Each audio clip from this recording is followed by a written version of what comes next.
ভাই কি করেন?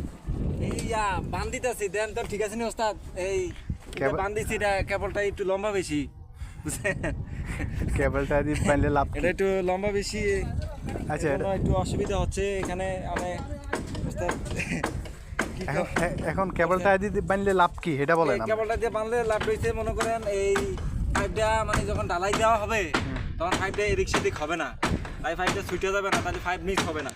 আর যদি বান দেওয়া না হয় তাহলে মনে করেন ঢালাই ঠেলার লগে পাইপ ছুটে দেবো, তখন যখন আমরা ওয়্যার টানবো তখন এই পাইপ বিচিরা পাওয়া যাবে না।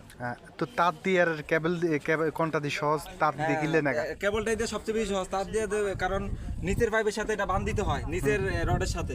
তো আমরা যদি ওয়্যার দিয়ে যদি গুনা দিয়ে যদি বান দিতে যাই তাহলে মনে করেন আপনার বান দেওয়া যাবে না, ঘুরানো যাবে না। তো ওয়্যার দেওয়া কেবলটাই দিয়ে বান দিলে মানে সুন্দর বানটা হয়, টাইট হয়, পোক্ত বা বান দেওয়া যায়। সুবিধা তাইলে? হ্যাঁ একটু সুবিধা হয়, কাজ শর্টকাট হয়। Good idea. এই কোনো সাধারণ বান নয় রে দাদা। কি বাঁধ এটা? না এটা এটা কই আমি